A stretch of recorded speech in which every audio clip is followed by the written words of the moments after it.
Is flirting something that you can learn and master, like a skill? Or is it something you're either born knowing how to do or not? Better yet, can flirting get you into trouble as a woman? Or is it just a fun way to express yourself?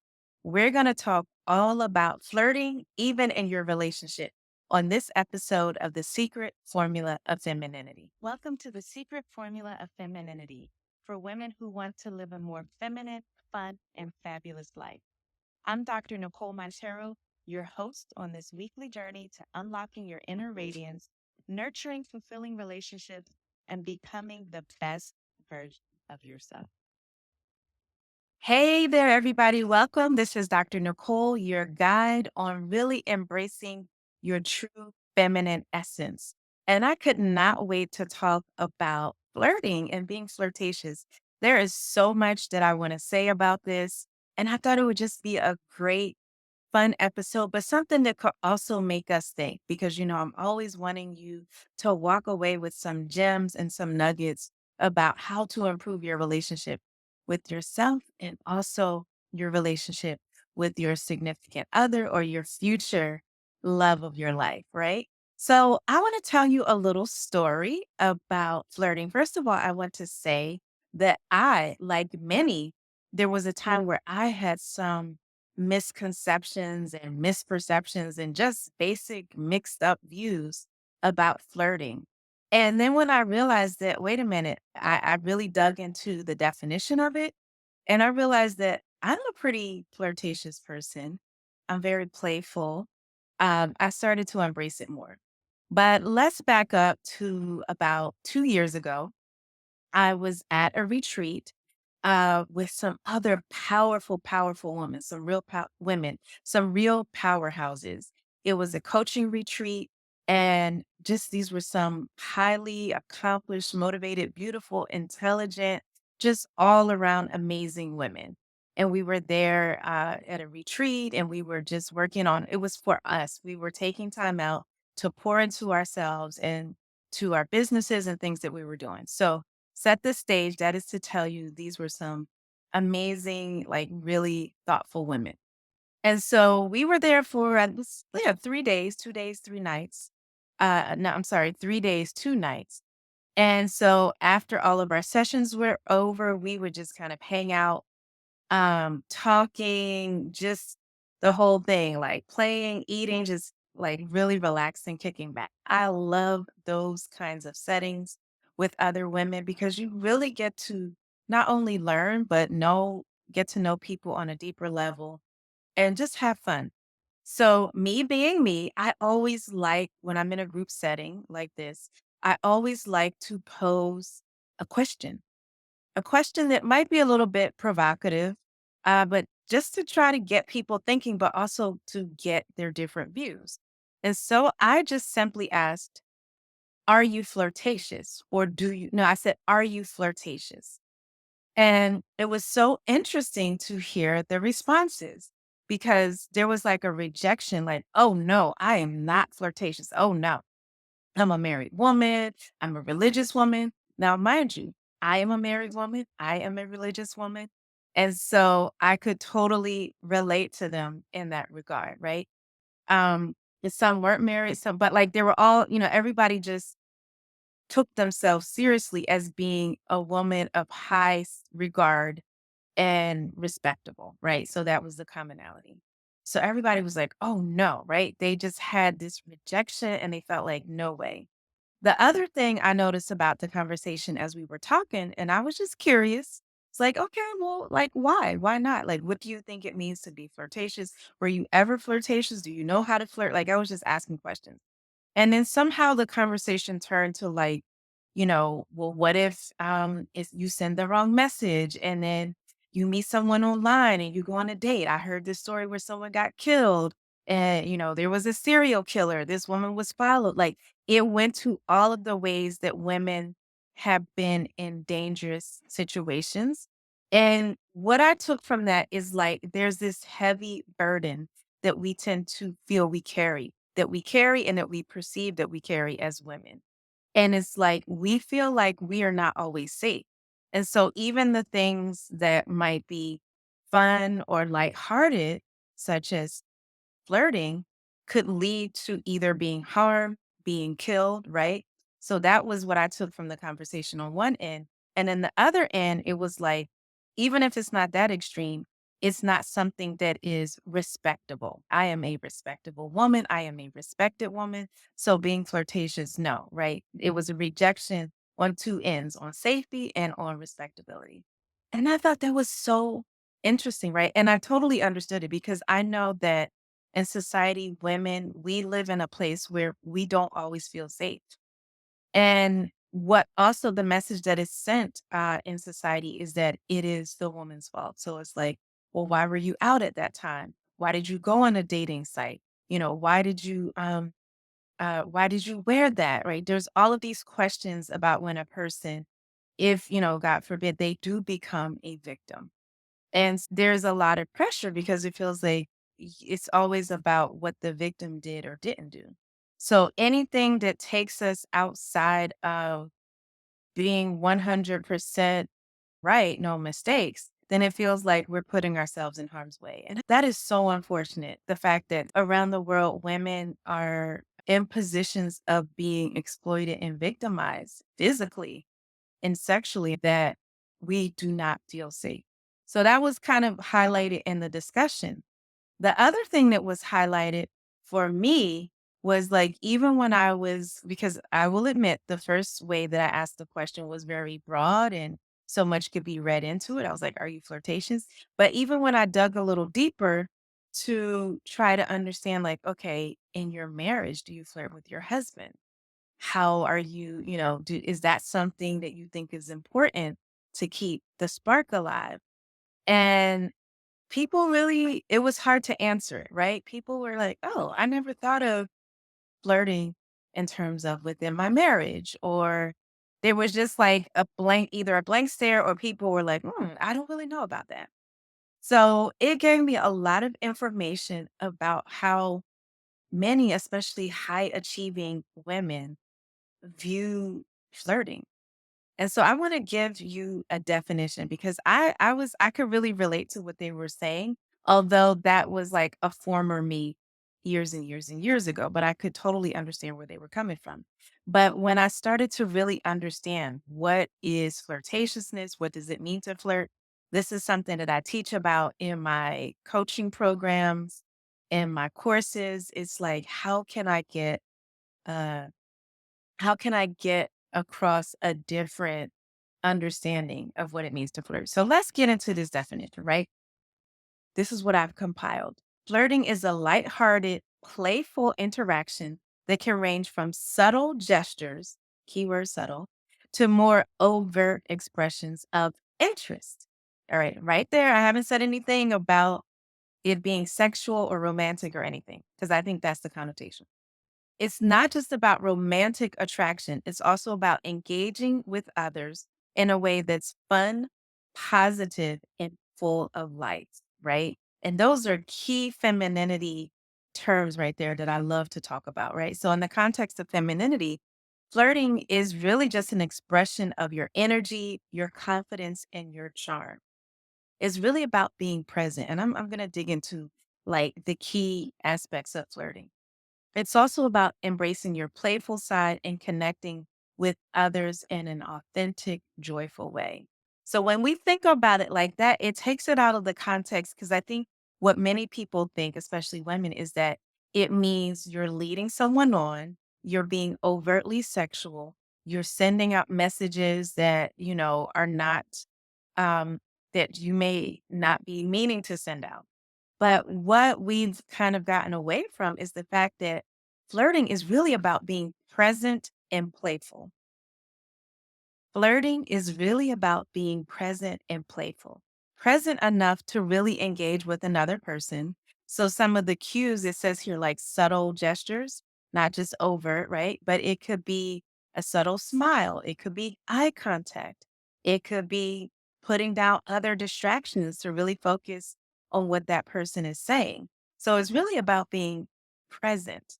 And then the playfulness part is, a lot of women are just so used to doing so much, doing it all. Everything is about getting a task done, getting information so that they can get a task done, getting somebody to do a task for them. So most encounters have like this purpose to them. And the tend for a lot of women, the encounters can be very serious.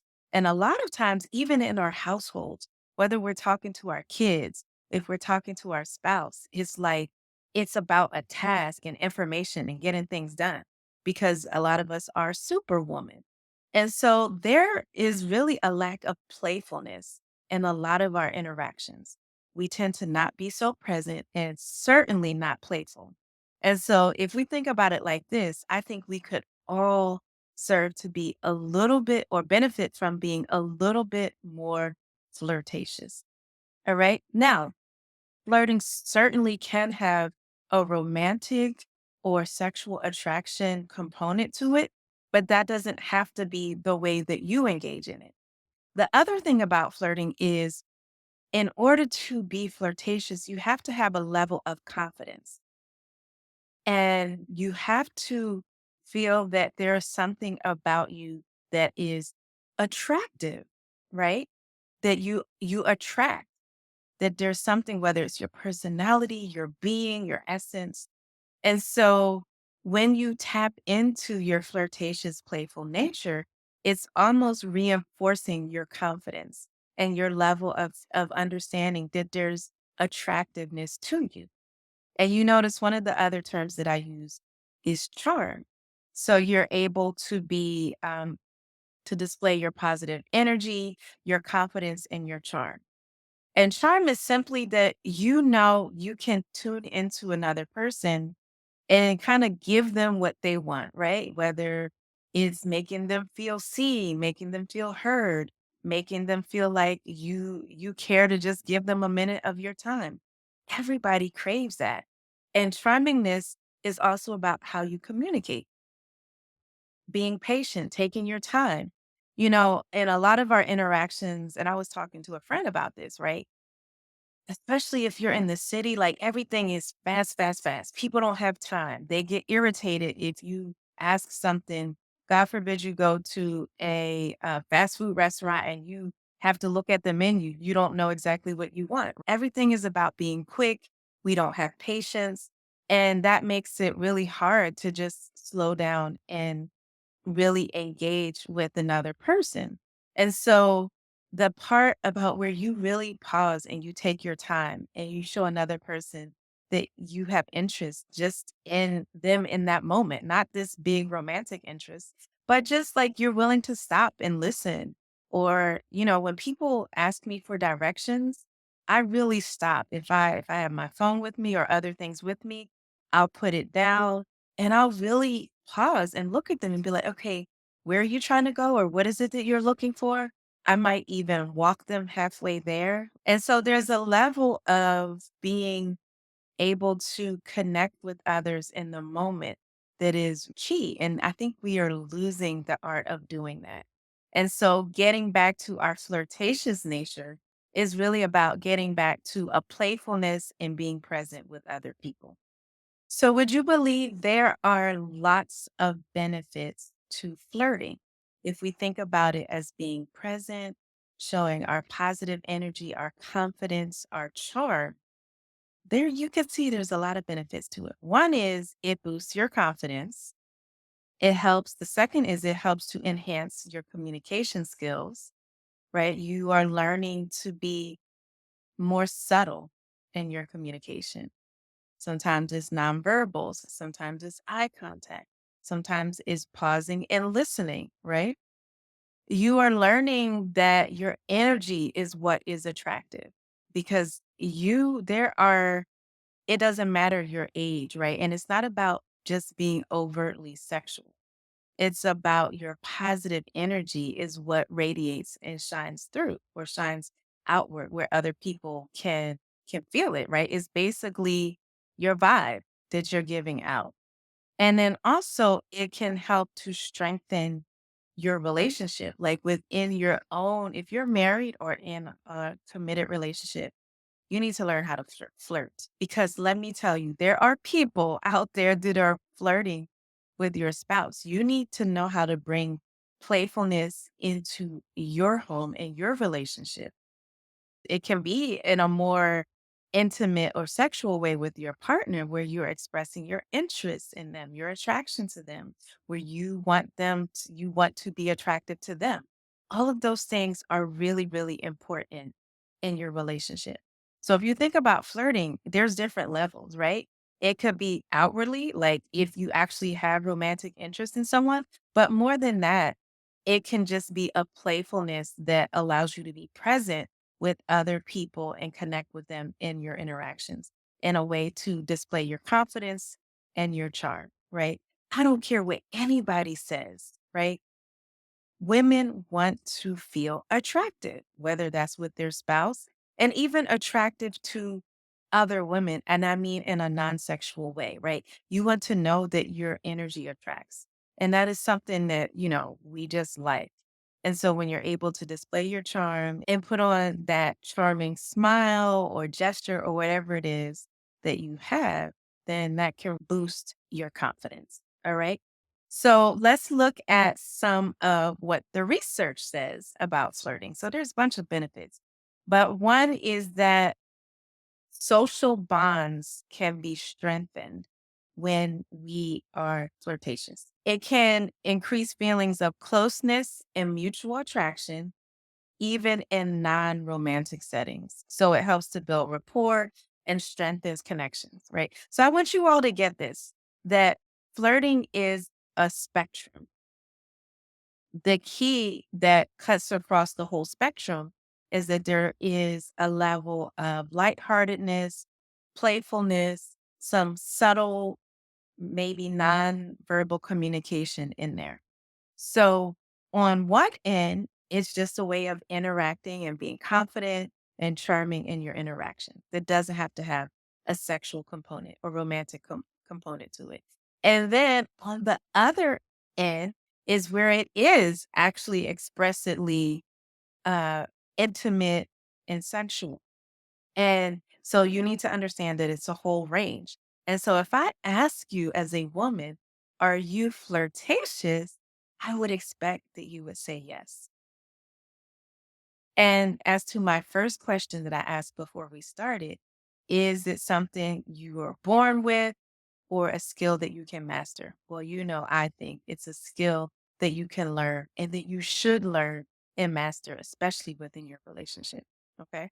So the research is that it increases social bonds, like it builds rapport, which is just another way of saying connection, comfort, and it strengthens connections with other people, right? So here's the bottom line. If we were to all just be very like serious and task oriented and, just about business in our interactions, it would not strengthen bonds and we would feel disconnected.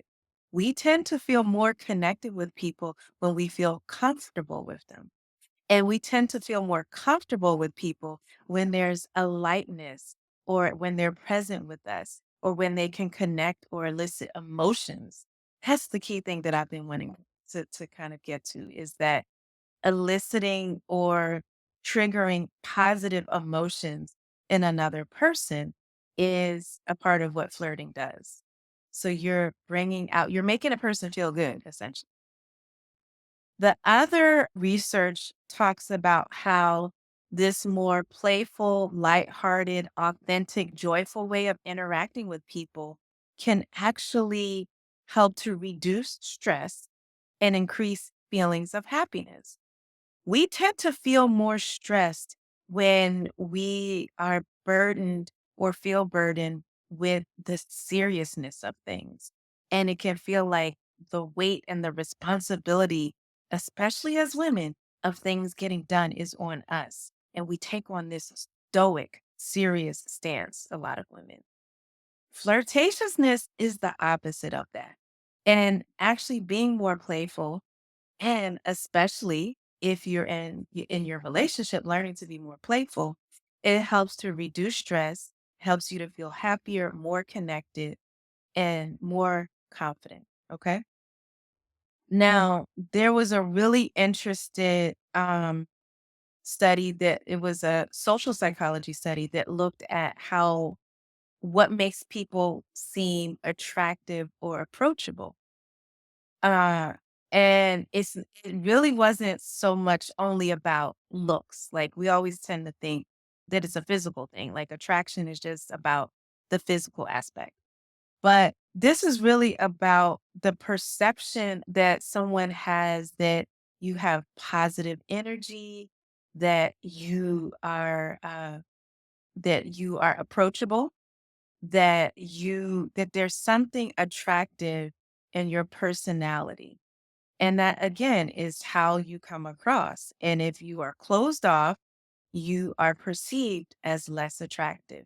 If you are more open, if you seem more pleasant, you are seen as more attractive, right? And again, this is not just in a sexual way or romantic way, right? Because even like when we're in any social setting, we gravitate to people that we perceive even unconsciously as attractive. Hence attract, right? We are attracted to them. So much of that has to do with the perception of your openness, your willingness to engage in those things that I said earlier, your confidence, your charm, and your positive energy. Okay. So if I'm not selling you on this idea of the positives of flirtation, then hey, you need to you need to open your ears more because I'm really laying it on for you, right? The other thing is that there's been a lot of cross-cultural research about how flirting is a universal behavior. It's literally in every culture. And I have traveled all over the Muslim world and all over different countries and cultures. And I can tell you that the idea of being playful and present and joyful and charming, all of that, I have seen it wherever I have traveled. Right. And it's really like something that has endeared me to a lot of different cultures, like the way you can just be really, really playful and that creates a bond and a sense of connection and trust within the group. So, yes, the research in the Human Nature Journal shows or confirms that flirting transcends across cultural boundaries. It exists and it's a natural way to connect with others. So, I wish I could go back to, I told you I was at my retreat 2 years ago and come back and present all of this evidence and say, now, are you flirtatious? And I'm sure every woman would raise her hand because it just means that you attract with your energy. That is essentially what it says. And I actually think that it makes us safer as women because I think when we have different ways of communicating. There are times when we have to be straight to the point. It's we need to gather information, give information, we need to get things done. But we also have to be able to pick up on or perceive other ways of communicating, some people's nonverbal gestures or, things that they're trying to get across, their tone of voice and things like that. It's really important to be attuned to those things. And I think that that actually ends up helping us to have more of a connection to our gut about when we're safe and when we're not safe. I think there are situations where our gut tells us, right? There's a built in safety mechanism through our gut awareness that will tell us that, okay, let me think again. Let me kind of check in with myself about whether I want to talk to this person. And I'm not saying this to victim blame at all, because if you are ever victimized, that is the person who did the victimizing responsibility. They made a decision to do that. But when I say it keeps us safer, I think the more that we understand these different, like the range of communication, either with ourselves or others, from playful to serious, I think that helps us to even get more connected to our gut and our sense of when we feel safe and when we don't feel safe. Okay. So I want to tell you how you can start to flirt. If you haven't felt comfortable, I've talked to several different women, but I was talking to one recently in my coaching program. And she was like, I just feel so shy with my husband. I said, girl, that's great. That is so cute and endearing. And that can actually be the foundation of you flirting because all it takes is just a little switch up in your energy, and that will catch your husband's attention because you are maybe more shy, more reserved. And so you just need to do like just one small little different thing, right? We're not asking you to become something that you're not, that to become this vixen or become whatever. But like just get in touch with your more playful side. Okay. So here's some practical ways that you can start to practice. And if you think about it, you can think about if you're outside, like not with your spouse, but if you're just out and about, it's really practicing being more charming. I've talked to some communications experts, and it's like when you are charming, what you're doing is you're allowing another person, you make the other person feel like you see them, and you're allowing another person to feel good about themselves. And everybody loves that, right? So start with a smile. Like a genuine smile is one of the most attractive accessories that are actually, that is something that you have on you. um, it's rarely make it makes you feel or seem approachable, open, kind, and so forth. So if you don't want to put like, and then you can use the idea that smiles are really powerful to in the opposite way. Like if you want to send the message, hey, do not approach me, then don't smile, right? Change your whole face, the whole tone of your face and tone of your voice to say, hey, no, do not approach, right? So it works both ways. You can also learn to use playful body language. Now, for all of my shy ladies in the like the ones in my coaching program that were like, "Oh, I'm so shy." When you're with your spouse, things like touches, playful gestures, it could be a hug from behind, it could be rubbing their neck, it could be touching his knee, right? Maintaining good eye contact when you all are talking. Put down the phones. Put down all the stuff that's like you're doing a million things. You're in the kitchen, you're here, you're there, you're trying to sweep. Put all of that down and pause, be present, and make eye contact. Be mindful of how your body language expresses or demonstrates your feminine energy. Like being open. If you're like this, and if you're not looking at the video, I have my arms crossed and my shoulders up and my face scrunched, right? That's like a closed off energy. Your open feminine energy is arms down, making eye contact, changing the tone of your voice to how it fits with what you want to express.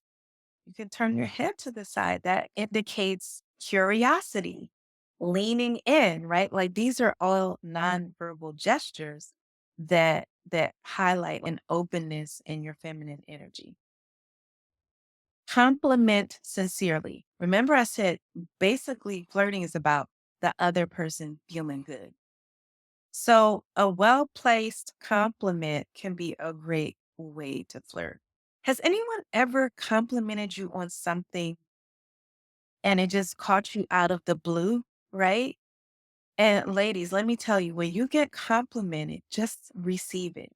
Stop with the, oh gosh, oh, I just got this on sale, or what, this whole thing, or really? Oh, that, like, stop downplaying and dismissing it. Bask in it. Just say, thank you, right?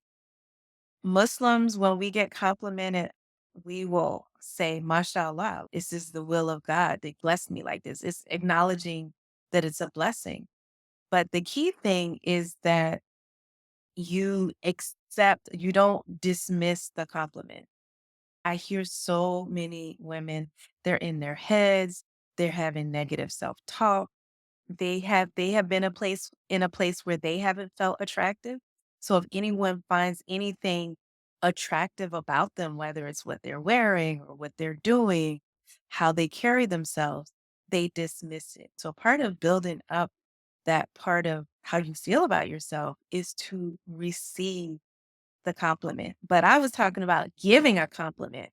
So give a sincere compliment. Focus on something genuine and specific about that person that makes them feel seen and appreciated. I know I always tell my husband, I always give like sincere compliments. I'm not going to give y'all the secret sauce now. You have to come up with your own compliments, but I always like to think about things that I truly feel and in the moment, not this you know, planned out list, but let it be spontaneous. Let it be genuine and specific to that person. Okay. Also, practice lighthearted conversation. I know at the end of the day, when if I haven't seen my husband all day, we come together. If I haven't seen my kids all day and I picked them up from school, the first thing isn't like, well, how much homework do you have? And all right, did you turn that in? And what did the teacher say? And were you good at school today? It's like, let's build up to that. Let's start and have some light-hearted conversations. Now think about your interactions in other situations. Have you ever been to the airline and you're trying to get upgraded? Have you ever been to the hotel and you're trying to get upgraded? Have you ever had a restaurant booking or you want your table changed? Right. Think about those situations and how being a little more lighthearted can help you help the person want to help you. So practice that lighthearted conversation, being playful, finding that one thing that you can connect with. The last time I was traveling with my kids, we were in Atlanta and when we went to check in, I was just talking, oh, we just got off the flight. I'm here with my kids and we're doing this, that, and the other. Just talking as I'm getting checked in. And oh, by the way, when I was booking, I was looking for this suite, but I didn't see it.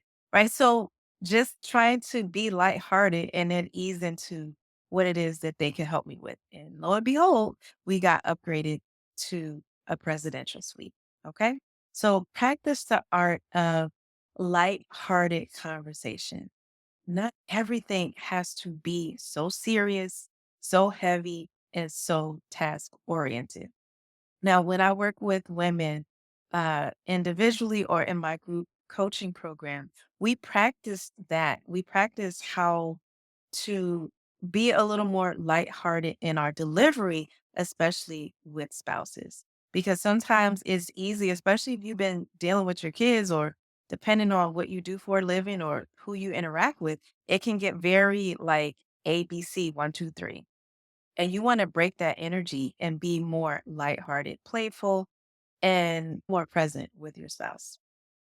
The other thing is be yourself, be authentic. Authentic is always going to win you over to other people or endear you to other people than trying to be fake. So you don't have to try to be some kind of vixen if that's not what you are. Be yourself. Like I told you, so many women that I talk to are very shy, and it's like that is beautiful. There is nothing wrong with it. To flirt, just be a little playful, right? Just switch the energy up a little bit, but still make it authentic to yourself. It's attractive. People love it. And here's the thing about authenticity: it doesn't mean complete and utter like transparency of every single aspect of your life. If you want to be an open book, that is great, but that is not required, right? It just means being you, being comfortable with who you are. And then it's up to you to share is what you want to share or not. But, authentic doesn't mean you're 100% an open book all the time with people. All right. So let me answer a couple of questions. I have two questions that were sent to me, DM to me. And actually, if you have any question that you want me to answer, and I will find a way to fit it into one of my episodes, or I will create an episode around it if I get enough questions. So, one question is, can flirting be misunderstood or come across as insincere? I love it, right? Of course, it can be misunderstood, right? You need to be able to read the room. Don't try to be manipulative or be overly sexual with the person and because you think you're going to get something out of it. Like, I would not suggest that, right?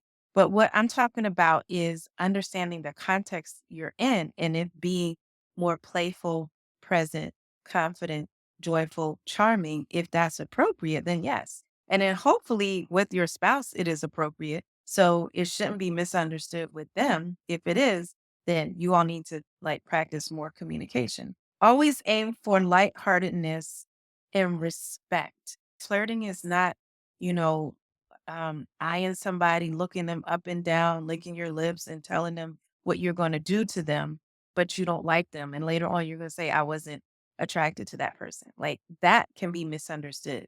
Don't go and be so overt and trying to lay something on a person and you don't even want to have anything to do with that person, right? That is misleading. But we're talking about basically just being more lighthearted, connecting with people, and being respectful in your interactions, right? Know your limits. So I think that's a great question. If this is similar, how can I flirt in a way that feels natural and not forced? And this is what I tell the women I work with, right? Keep it small, keep it simple. Start small, keep it simple, right? Anything like a smile, a compliment, playful banter. You ever just get on the floor? Let's start with kids, right? Do you see how kids are so playful and in the moment? Sometimes my kids will just go in the room and just do a tumble, a flip, not a cartwheel, but like when you tumble over. It's like, okay, I just asked you to go to the kitchen. You just went and did, instead of walking to the kitchen, you flipped or rolled into the kitchen, right? Like they're very playful. So you can start just on a level of getting more playful with your kids. Stop what you're doing and get on the floor with them or whatever it is that they're doing. Get interested in their video games, be playful. And in your relationship, start to be more playful. Be the one that takes a risk. Tickle your partner. Whisper in their ear, rub their knees, say something, do something that you've never really done before, but just start small. Don't put pressure on yourself. It's meant to be fun and it's meant to put the attention on that person so that they can feel good. So try to get out of your head. Don't overthink it. Don't think like, oh my God, I'm so foolish. Think about what you want to do to make your spouse feel good. Make your husband feel like, oh, at least she still has the hots for me, or she still thinks I'm fun, or she still thinks I'm exciting. Put the focus on making the other person feel good. Start small, keep it simple, and keep it authentic. All right. So I hope that you have gained some insights into what flirting is, how to do it in a fun, safe manner, and how to feel confident about yourself while also making the other person feel good. So if you want to go deeper into these concepts, don't forget you can pick up my book, The Boundaries to Bliss Blueprint for Women Who Are Finally Ready to Win at Love. I talk about different communication techniques. And if you want to be a part of a community of like minded women who are really working on their femininity, having healthy boundaries, healthy relationships, you can also check out my community, the Boundaries to Bliss Society. The link with information is in the show notes. Also, if you enjoyed this episode, don't forget, don't just listen. Please follow the show, subscribe. If you're on YouTube, subscribe to the channel. It really, really helps. And share this if this has been helpful to you. All right. I will see you in the next episode. I'm so happy you joined. And don't forget to embrace your power, nurture your spirit, and let your feminine essence shine. Take care. This is Dr. Nicole.